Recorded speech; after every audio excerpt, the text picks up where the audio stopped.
Welcome to MUFON Midwest, where we discuss some of the most interesting UFO, UAP sightings in the heartland. MUFON field investigators and eyewitnesses share their amazing experiences with the public on this podcast. And now, here's your host for MUFON Midwest, Margie K.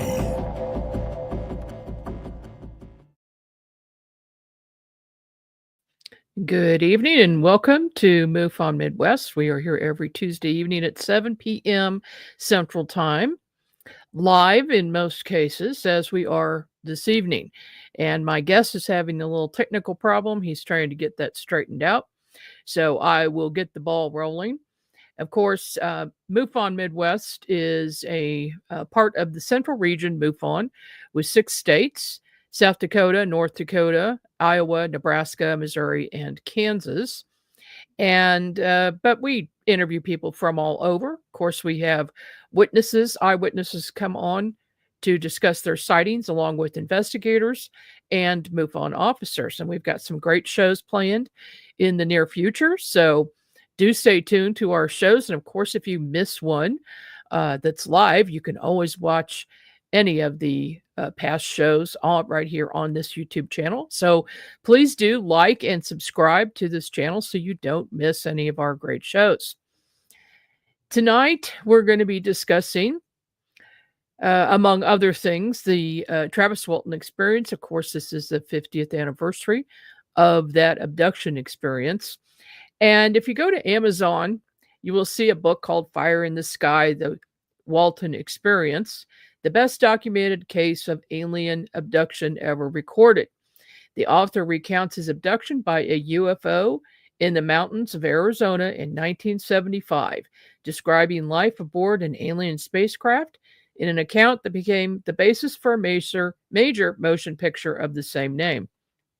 And here is a picture of that book that is available at Amazon. It is 404 pages long. And the price is $44.99 for the paperback and $89.99 for the hardcover. And our guest tonight has a little bit different story about what happened. He was there. And his name is Steve Pierce. You may have heard of him. He has been on a number of podcasts. And he is going to share his side of the story. But of course, on Wikipedia, just to give you a background, if you're not familiar with this case, I'm sure everyone is, but here we go. The Travis Walton incident was an alleged alien abduction of American forestry worker Travis Walton on November 5th, 1975, in the Apache Sitgreaves National Forest near Heber, Arizona. It is widely regarded as a hoax, even by believers of UFOs and alien abductions. Of course, this is Wikipedia, guys, so they managed to make a twist on anything that's out of the ordinary. If you ever notice that, just kind of look at any subject that's, we'll just say not normal. So anything that's outside of the ordinary, they make a twist to make it seem like other people don't believe it. But in fact, I would say believers of UFOs and alien abductions would say they pretty much believe this case. Walton was employed by future brother-in-law Mike Rogers on a federal contract. On October 20th, Rogers acknowledged in writing that the job had fallen seriously behind schedule and might not be completed by the deadline. That night, Walton and Rogers watched The UFO Incident, a movie about the alleged abduction of Barney and Betty Hill. After the broadcast, Walton reportedly discussed the possibility of being taken aboard a flying saucer. On November the 5th, the crew reported Walton missing. They recalled driving back after sunset when Rogers stopped the truck and Walton walked into the forest towards an overhead light. Walton was illuminated by a beam of light, and Rogers drove away with the others. Police organized search parties that were called off at the insistence of Travis's mother. After 5 days and 6 hours, Walton called his sister from a phone booth in Heber. Walton told his story to the tabloid The National Enquirer, which published the account and awarded the crew a $5,000 prize. In 1978, he wrote The Walton Experience, which was adapted into the 1993 film Fire in the Sky.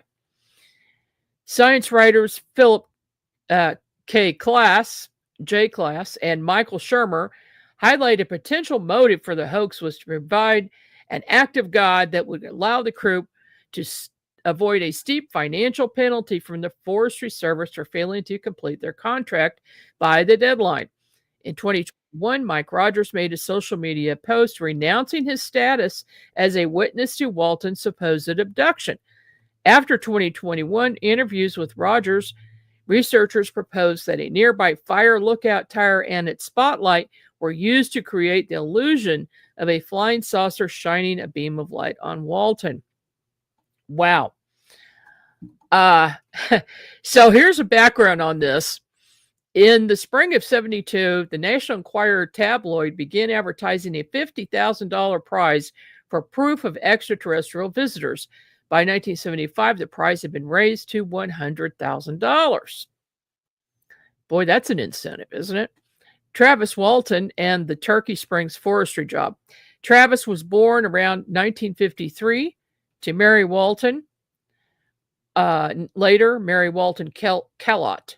On May 5th, 71, Travis Walton and associate Carl Rogers pleaded guilty to breaking into the offices of the Western Molding Company, stealing company checks, forging and then cashing them. The pair were placed on probation for 2 years, after which they were allowed to plead not guilty and cleanse their records. In 75, Travis, age 22, was a member of a 7-person forestry crew led by Carl's older brother, Michael H. Rogers, age 28. The year prior, Rogers won a bid for a federal contract to thin out small trees from an area known as Turkey Springs in the Apache Sitgreaves National Forest when he underbid 2 other contractors. The Turkey Springs job called for the thinning of 1,277 acres by August of 1975. Rogers requested and was granted an extension until November 10th.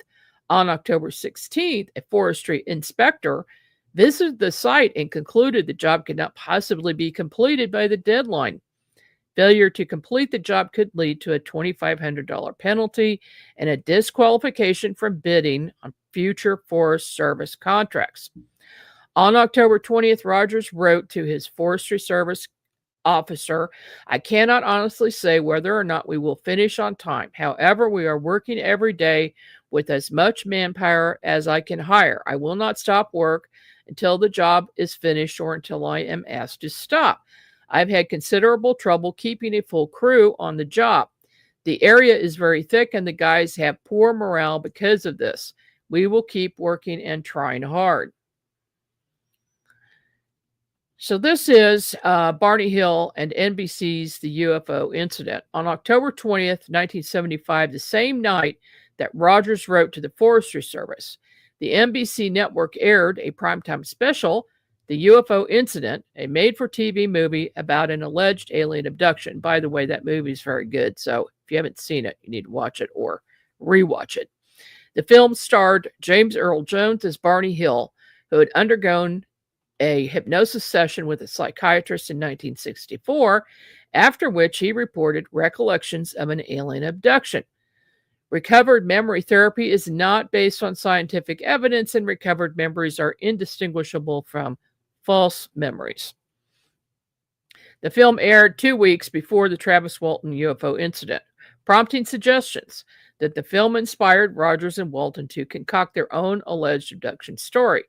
Psychologists and skeptics argued that after viewing this movie, any person with a little imagination could now become an instant celebrity by claiming an abduction, concluding that one of those instant celebrities was Travis Walton. According to researcher Philip J. Klass, shortly before his disappearance, Travis told his mother not to worry if he were ever abducted by aliens because he would return safe and sound. Yeah, I don't know how much I believe that guy. Okay, well, I've got something else to tell you as soon as I'm finished with this. So the incident, November 5th, 1975, crew chief Michael H. Rogers reported Travis Walton missing to the Navajo County Sheriff. 6 members of the crew claimed they were driving down a forest road when they saw a lit object above the ground near the roadway. They reported that Walton got out of the truck and ran towards the object, which shone a light on him. They said they drove away in fear, only to return 15 minutes later to find both Walton and the light missing. And we are going to take a short break here so I can get this technical stuff taken care of, and we'll be back right after this. Are you thinking about purchasing a wood-fired heating or cooking appliance but don't know where to start? The new book, Wood-Fired Heating and Cooking, will guide you through the process and make the decision much easier. Find out about wood stoves, wood-burning fireplace inserts, masonry heaters, cook stoves, brick ovens, and more. Learn about operation and maintenance, buying and storing wood, even how to make your own charcoal. A bonus section includes delicious recipes for cooking in a wood-burning oven, grill, tandoori oven, or smoker. The wise homeowner, prepper, or homesteader will have the ability to heat their home with wood when the power goes out or to save money on increasing gas bills. Wood-fired heating and cooking is available at Amazon. Visit www.woodfiredpub.com for more information. That's woodfiredpub.com.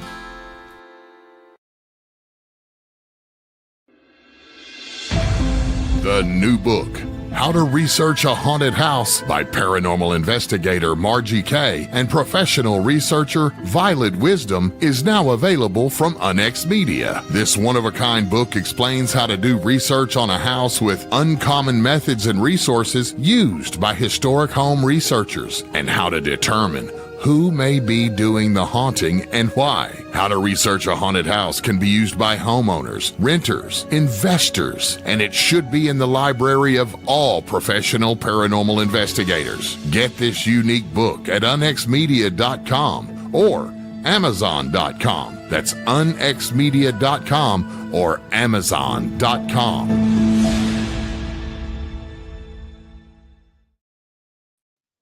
Okay, we're back. This is Margie K. And this is MUFON Midwest.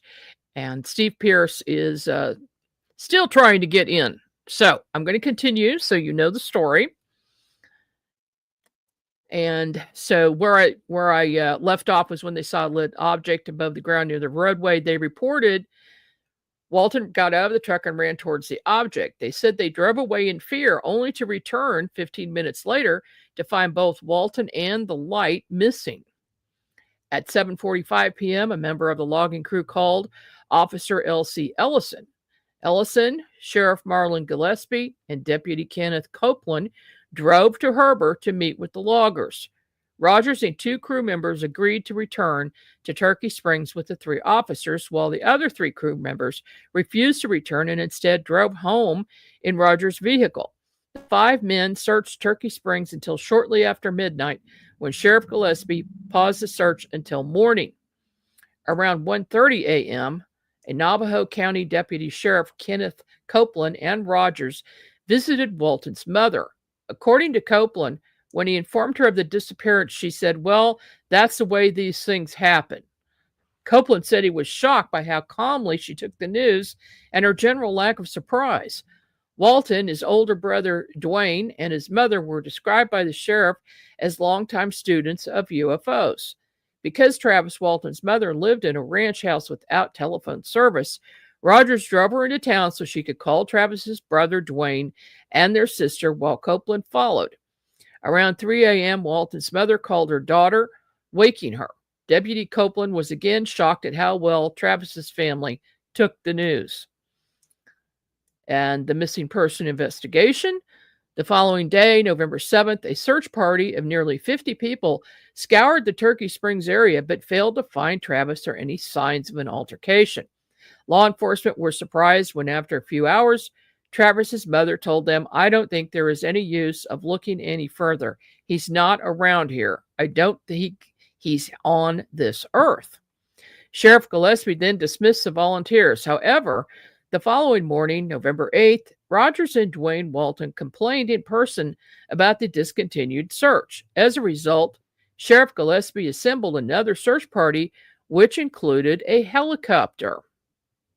Regional papers covered the story on November the 8th, and that day, a member of a Phoenix based UFO interest group recorded a 65-minute interview with crew chief Mike Rogers and Travis's older brother, Dwayne Walton. At no point during the interview did either express any fear or concern for Travis. Rather, they expressed confidence that Travis would be returned. During the interview, Rogers discussed the forestry contract, saying, "This contract we have is seriously behind schedule. In fact, Monday, the time is up. We haven't done any work on it since Wednesday because of this thing, and therefore it won't be done. I hope that they take that into account." Forestry contracts included an act of God clause that excused contractors who were delinquent due to unforeseeable circumstances. During the interview, Dwayne revealed that he, Travis, and their mother were UFO buffs who had previously discussed that if they ever saw a UFO, they would immediately get directly under the object because the opportunity to go aboard a UFO would be too great to pass up. Dwayne repeatedly insisted that Travis was not even missing. He knows where he's at, and I know where he's at. Oh my goodness. Uh, okay, so right here, I'm going to bring in Steve Pierce because Steve was there. Steve was a witness. He worked with Travis, and he knows a lot about this. This is very interesting. Welcome to the program, Steve. Hey, thank you for having me. Sorry about that. I have a new laptop and I don't know how to work it, but I just use my cell phone. Okay, well, what I'm reading here on Wikipedia, some of this stuff is the first time I've ever seen it. There were so many questions about, especially the family not being that surprised. What do you know about that part? That kind of surprised me too, because they didn't seem very surprised. Okay, but well, why don't you? Are you talking about Travis's brother? His brother and his mother, who didn't seem that surprised that he was gone. The 5 days that Travis was gone. His brother would knock people over just to get in front of the camera. Really? Yeah. Okay. Well, we're going to hear you. Everybody else would be running the other way, and he'd be running towards the camera. Well, why don't you tell us your side of the story, Steve? You were there. You knew Travis and everybody else, and you worked with them. Tell us about that day and the rest of the days. Well, we'll start off in January of 2000. 1978. We start in 1978. It was January. And it was really cold, and I was living in Fort Worth, Texas. And for months now, this guy was calling me up and wanting me to say that all this was a hoax, and he would give me $10,000. And well, the first time he called me was August 17th. I was at a swimming pool and where the apartments I lived in Fort Worth, and the wife hollered out somebody wanted me on the telephone, so I had to get out of the pool. And that's the day they said Elvis Presley died. That's why I remember it. And I walked in there and answered the phone, and I talked to this guy for a little bit, and I got off the phone, and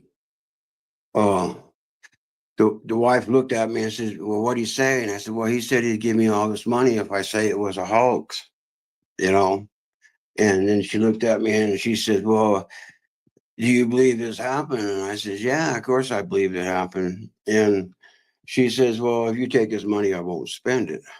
Well, I'm working 4 to 12 shift, and it's a few months later. It's January. It's cold, and he's calling me all the time, and so he wants to meet. So I meet him at this restaurant. I was working 4 to 12 at the Texas steel mill, And after work, I went over there to the restaurant and we met. And I was in there first, and I was sitting in there, and I was waiting for him to come in because I didn't know what this guy looked like. You know, I heard his name a few times when me and the wife was living in Taylor. A guy named Jim Click came to the door, said that this guy wanted to talk to me, you know.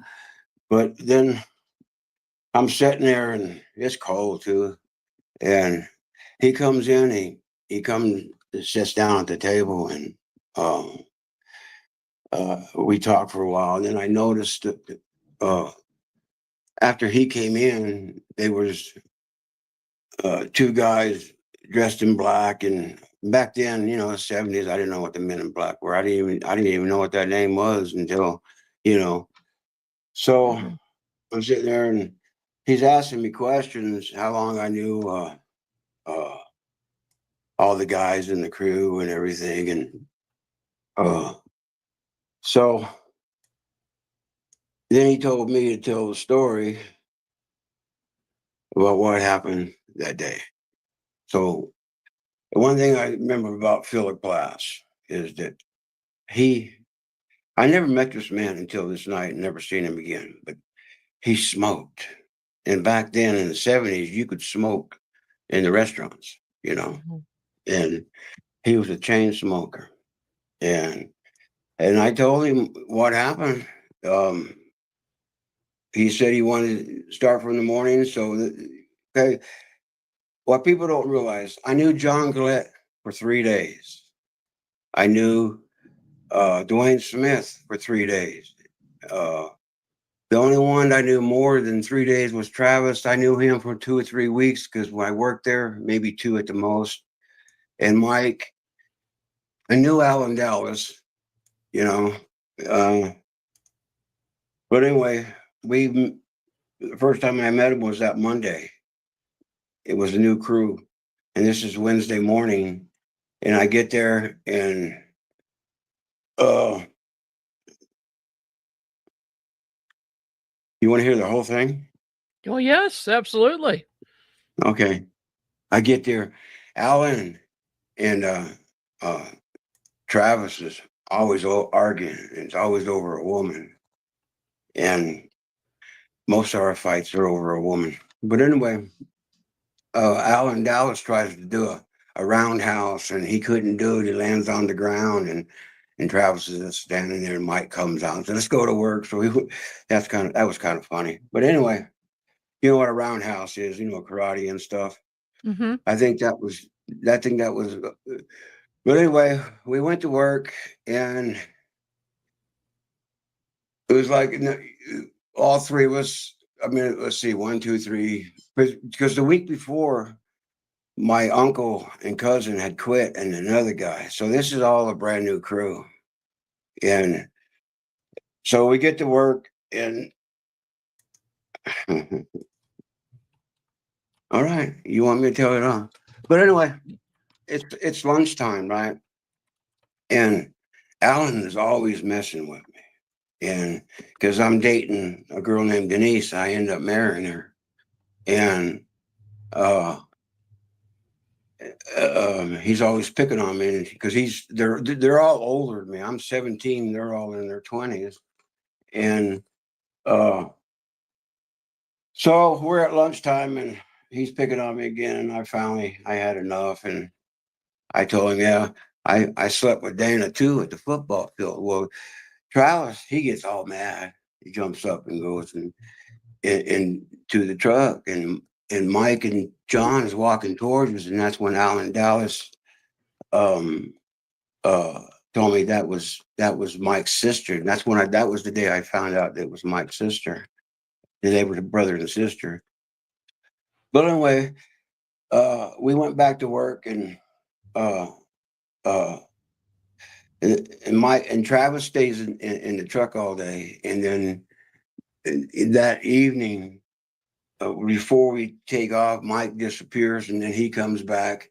Then we load up, and then we head down the down the road. And this is true. This is the gospel truth. This is what I saw. We're heading down the road, and we seen this bright object over to the right, and we couldn't tell what it was. And we get closer and closer, and as we getting closer, it just hovering in the air, and then we stop. And Travis says he jumps out and runs up. That's not true. He didn't run straight up. He ran in an angle. Because if he would have went straight up, that beam would have hit him and he would have hit the truck. You see what I'm saying? So he ran in an angle. And then, I'm not ran, but he walked into an angle. And all of a sudden, Alan Dallas is on the floorboard. And Mike's, for some reason, turns the motor on. He turns the truck off. And it seems like everything goes into slow motion. And then Travis gets closer and this thing starts rocking back and forth. And it started having this humming noise. And this bluish green light came out and it zaps Travis. And I'm through the years, we said it's gone back 10, 15, I don't know. He did fall back, you know. But I don't think it was 20 feet. And like the movie does, he picked him up and throws it. That's not true. But anyway, he does hit the ground, and then I say, they got him. And as soon as I say I got him, Mike starts up the truck and takes off. Okay. We get down the road, and Mike finally. So, okay, Steve, so you saw him fall back, but you still saw him there when you took off in the truck. He was on the ground when we took off. He was still on the ground. Okay. Now, and then the object, you couldn't see it very well, but how big was it? Well, about 40, 45 feet wide. Okay. Was there any shape to it? It wasn't a mothership or anything, if that's what you mean. It was was small. What was the shape of it? Could you see? Yeah, it was like two cake pans on top of each other, you know, and to me, it's a craft. You know, people say UFO. What exactly UFO mean to you? Well, I mean, it means unidentified flying object. We don't know what it is. We don't know where it's from or anything. It wasn't flying. It was hovering. Well, I mean, it's in the air, right? So, an unidentified hovering object. You want to call it that? But you know, when we stopped, when we all got out of the truck, Mike falls down to his knees, starts bawling and everything. He's the one that ends up crying. That's why he changed the book way back when, because he didn't want to look like the crybaby. And he was you know, I tell these guys, just take a polygraph test. Let me ask you one question. And Travis won't take this polygraph test because I don't want to ask him the question until he's hooked up to because to me, it's cheating to know the question before you know, before you're strapped up. They should ask you the question after you're strapped up, and Travis won't do that. He wants to know the question before he's strapped up. I thought all of you took polygraph tests in the beginning. We've all passed polygraph tests, but I want to ask him one question, and he won't do it. Can you tell us what the question is, or do you still don't want him to know? I don't want Travis to know. He would know. Travis would pass the polygraph test. Okay. So this idea, you know, reading this Wikipedia article before you came on, they suggested that a light was put on top of a tower that was nearby, and so it was made to look like a UFO was shooting a beam of light. That tower, you can't even see that tower from where we were working. You would have to go out of the way to get to it. Okay. And I've been up and down. It's so easy to get. All you have to do is go to Heber, get on the dirt road, go 8 miles, stay to the left. Every time you go to the left, go 8 miles, and there it is. That's how easy it is to get there. Yeah. So the likelihood of a light shining down from that tower at that location where you were. Yeah, but where the tower is away from where we were at. So you see, when you get on the dirt road to go where we were working, you never see that tower. you got to go a different way to get to the tower. Okay. Okay. All right. Continue, please. Sorry to interrupt you. Yeah, other people have been saying it's the tower, but you know, we came in and came out the same, every day, same way. Mm-hmm. And I would know, and they would have known. So, okay, where was I at? He's on the ground. Okay. Mike was crying. Yeah.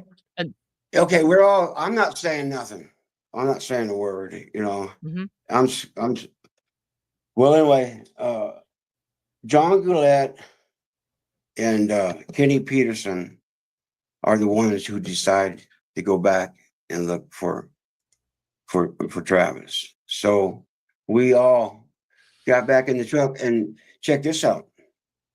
When we were getting in the truck, we saw it take off. We could see it in the sky heading towards, I would say, Area 51 myself. That's the way, I didn't know Area 51 was there at the time, at 17, but when I'm thinking about it, it did go that way. So we went back and looked for him, and we couldn't find him. We couldn't find him at all. We looked everywhere. And so we went to Heber, and there was a phone substation that had two phone payphones on the side of the building. Well, Mike didn't call. Kenny Peterson called, and then they told us to go closer to road to Heber because there's a highway that runs through Heber. And so we went to this gas station, and last time I was there, I guess the gas station is burnt out. But we sat there and waited for him, and a city cop showed up. I think Gillespie was the last one to show up. And then he was asking us questions, and he thought we were drinking and partying and stuff. So finally, he said that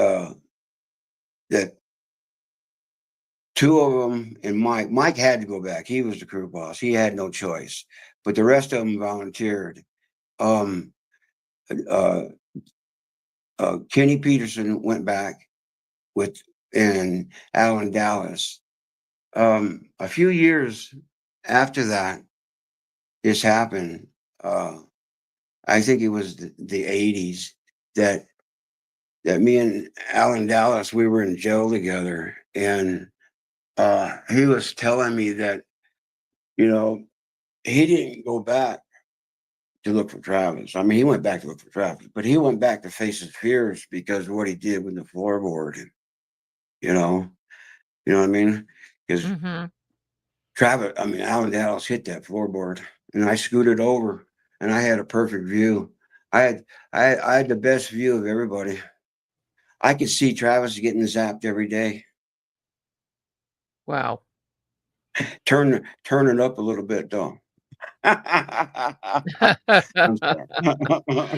imagine that's the stuff of nightmares for you. That incident. It's run a marriage or two. I can have some nightmares. Wow. And I've been looking for answers for a long time. I've drove truck my whole adult life, and I've been to Alaska all the way down to Mexico City. I've been to the Yukons and the BC. I haven't been on the Yankee side of Canada, but just on the west side. And I've been to a lot of places, and I've seen a lot of things. Like for 5 years, I hung out at Skinwalker Ranch back when Bigelow owned it, And did you? I got on. Oh yeah, I've been on the property. Yeah, I got pictures. There's a video out there that they used my pictures when they were talking about. Yeah, 5 years. I ran I was married to Stevie's mom. Stevie's the one who wanted me to get involved in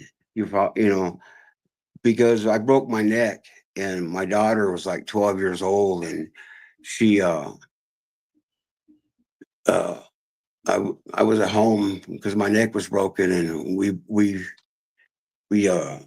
bought the movie Fire in the Sky and I told her that Henry Thomas was me and she wanted me to prove it, and because they don't use my real name in the movie.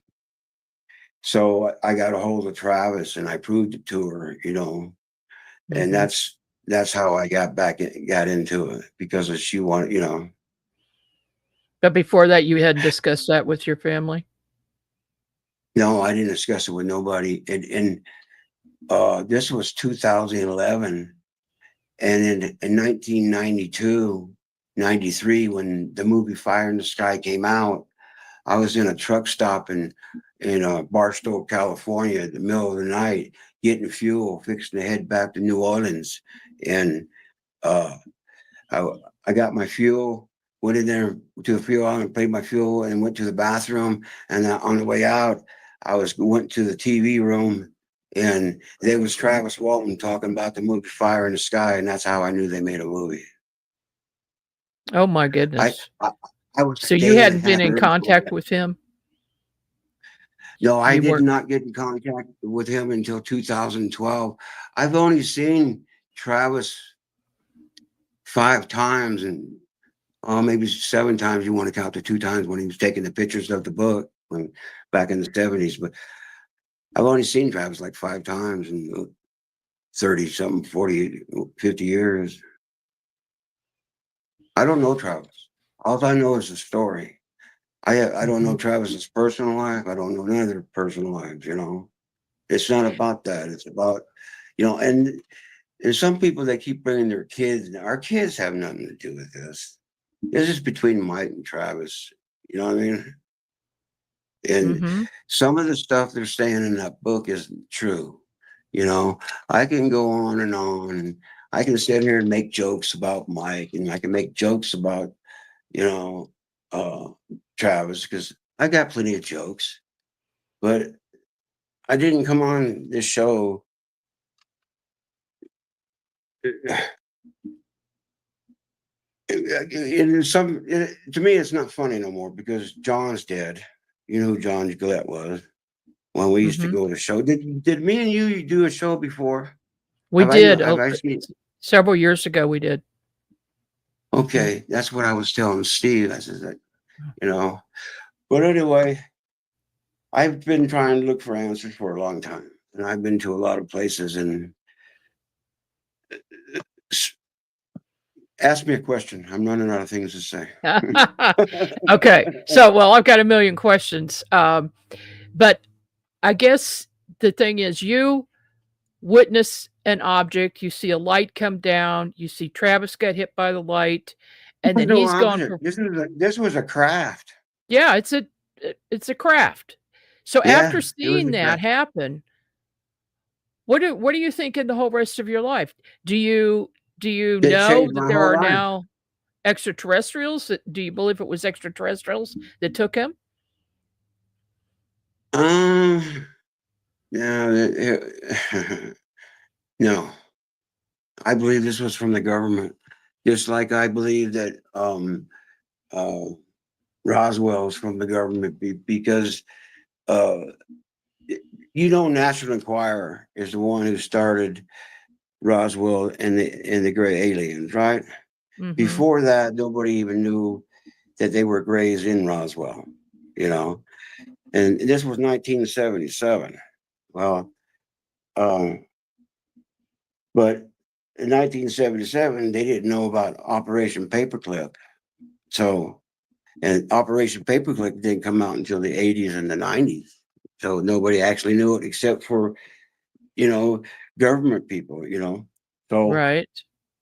so I believe in 1945, that's when the start of the space age, is my opinion, is when Hitler was dead and uh, the United States got some of the scientists and Russia got some of the scientists, and you look up on the internet, it goes from 200 to thousands. So I don't know how many they were, but I know these two countries got, you know, and so this was 1945, and 1947 was Roswell was the crash. Well, it's a proven fact now that we had they weren't hiding the fact that we had aliens, you know, crash. They were hiding the fact because we had Germans on American soil, not just any Germans, Nazi Germans. Okay, Yes. and Yes. and from Alabama, you know, so you know they made them in Alabama,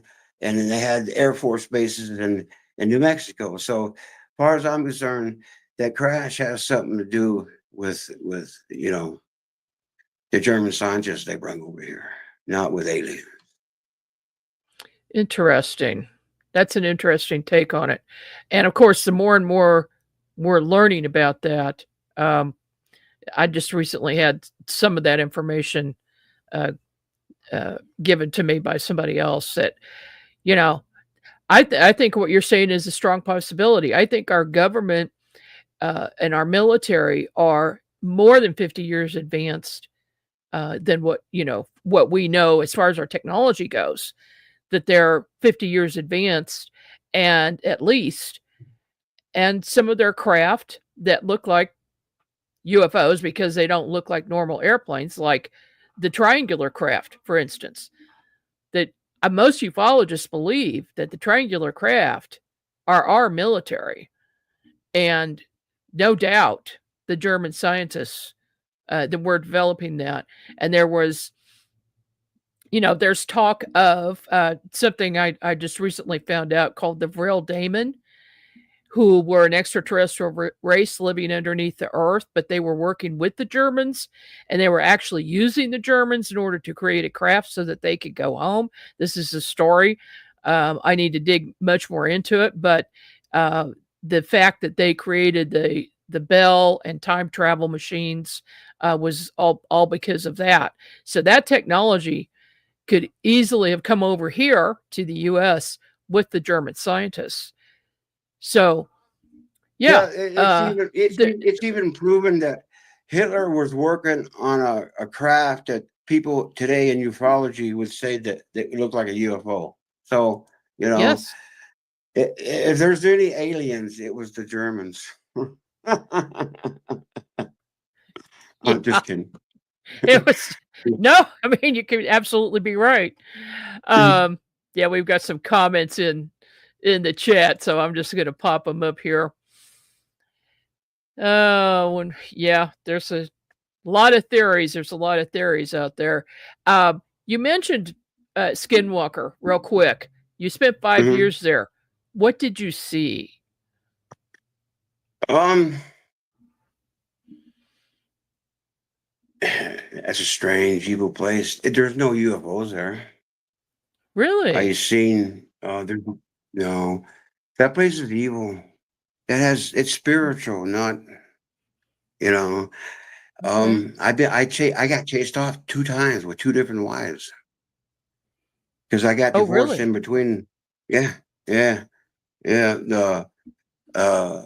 My daughter Stevie and her mother, we were there, and the first time, and Stevie got really scared and wouldn't go back, and then this is when Bigelow owned it, right? And me and her mother went in by ourselves, and they chased us from, I don't know if you know the area or not, but they chased us from the ranch all the way to Roosevelt. Who That's just a chased couple you? towns over. I don't know. They caught me on the property. They caught me. There's a. I have pictures of. See, I think it's the Garcia Ranch. It hooks up to the ranch on one side, you know, and I think it's the Garcia Ranch. But there's no trespassing on that way back then, you know. So I jumped on that side, followed their trail, and then I found where the fence could lay down, where there was a dead chicken that all the blood was gone out of it, and a bunch of dead bones. And I have pictures of stuff like that. But anyway, So you weren't uh, supposed to be on the ranch on no, no, Skinwalker. no, Okay, no, gotcha. no. I'm not supposed to be in a lot of places. I went. I went anyway. Okay. All right. So Did you see any finally, skinwalkers there? I mean, it's named after skinwalkers. I took the okay. This guy got a hold of me. It was weird because I don't know what happened to him, but I sent him some pictures, and he was supposed to, because I took one picture, um, uh, but you couldn't tell what it was because they have these two gates, right? And they put the calves inside these, right? And they wait for them to come down, and the whatever, the skinwalker. And I took a picture of one from far away, and I sent it to him, and he never got back with me and told me what it was. And then I sent some other pictures of bones and the chicken, and one day I couldn't get a hold of him anymore. So I don't know what happened. Okay. People just come in my life and disappear and come and go. You think it was because of the area? I don't know. When I was the wife that I was with that died, we were on there, and they chased me off with her too.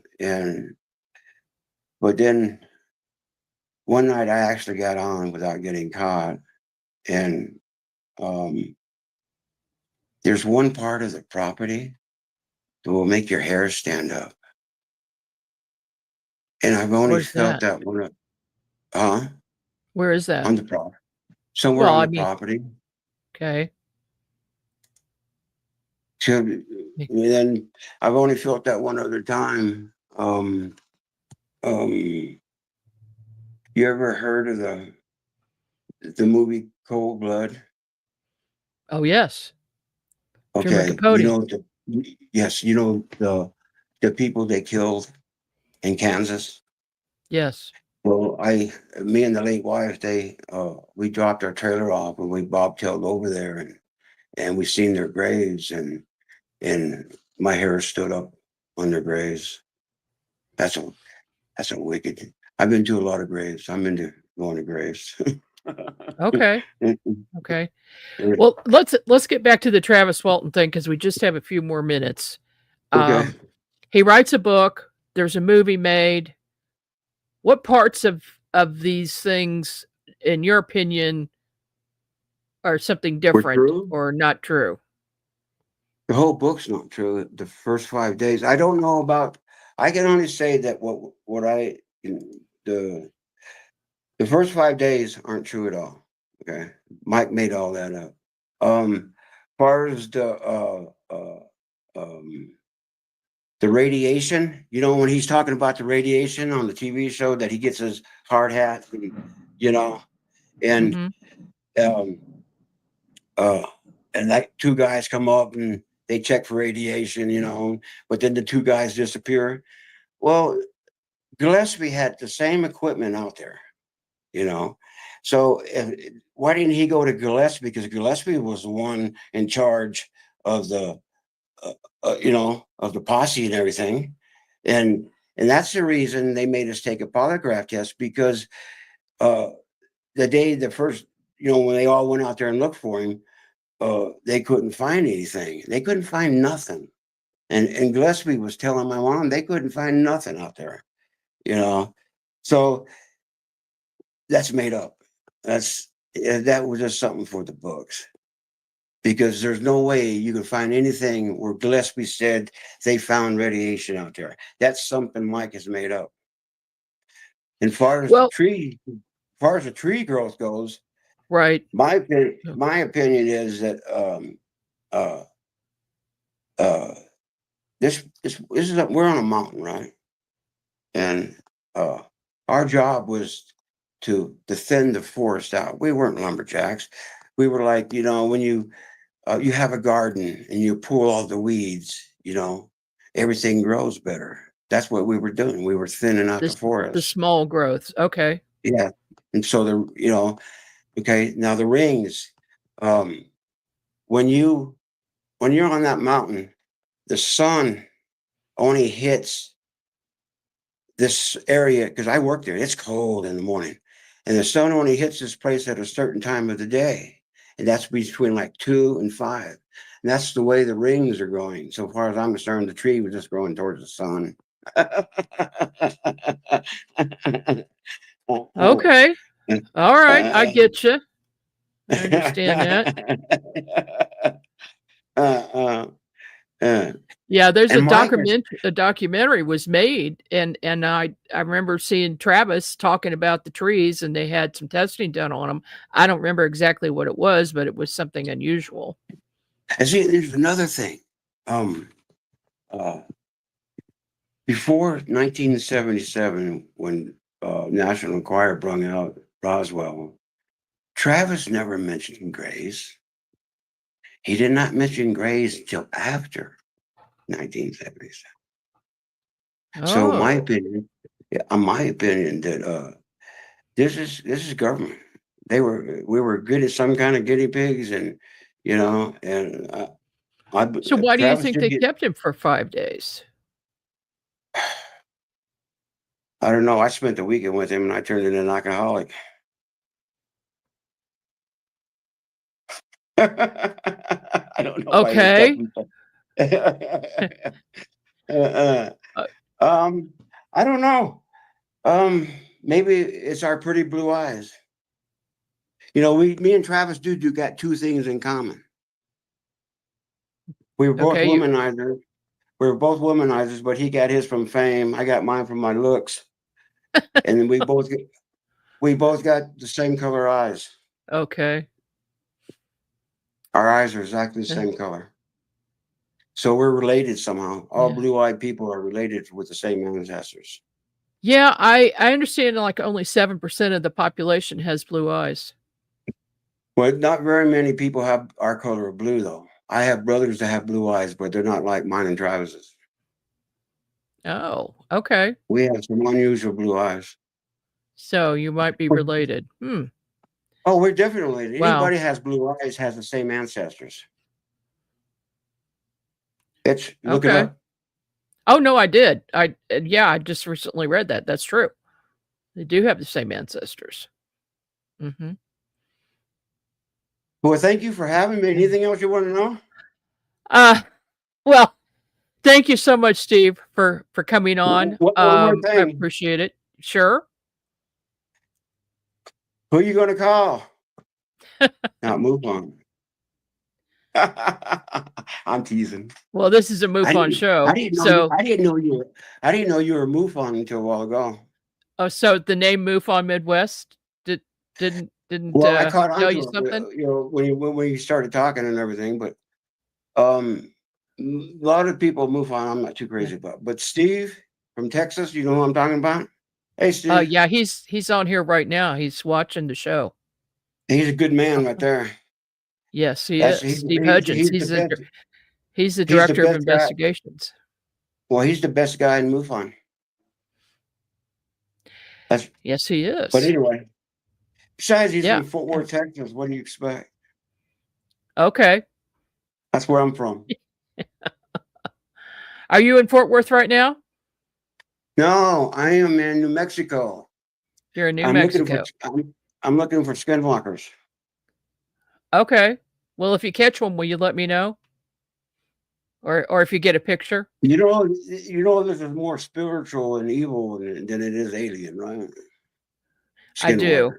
I understand that they are shaman who have taken on the role of a skinwalker and a shapeshifter, and they're evil. And my sister saw one once. It was a female. She disguised herself, and this was in New Mexico. She was driving on Route 66, if you can believe that, and she and her friend were out in the middle of nowhere, and they see this woman walking on the side of the road wearing a long dress, and they thought that was a little odd, so they slowed down and they rolled down the window and asked if she needed help. But when she turned to look at them, she had a horrid non-human face that changed into a wolf, and then she completely changed physically into a wolf and ran off. You ever seen anything like that? I've seen stuff come through the wall, spirits, dark figures that, yeah, I've seen some weird stuff. Okay, yeah, the stuff's out I there. have witnesses too. I got witnesses that will testify that. All right, well, When I always like somebody to is know with about me, when someone is with me long enough, they start seeing things. that happens. Yes, it does. Yeah. But anyway, Yeah. thank you for having me. All right, thank you so much, Steve. I appreciate it. Did I do okay? I didn't cuss at all, make no jokes. You didn't. You were very good. You were very good. Just for you. Okay, thank you. Thank you, ma'am, for having me. Keep in touch and let me know if you see a skinwalker. So I want to know. Thank you, ma'am. Okay. Bye-bye. Bye-bye. All right. Well, that's a wrap up for today. Some unusual things. I knew it was going to be a little different than most of the shows I do, because I pretty much expect I know ahead of time what we're going to be talking about. But with Steve, he was a little bit vague. That's okay. He's quite a character. Thanks for joining me tonight, and we'll see you here again next week.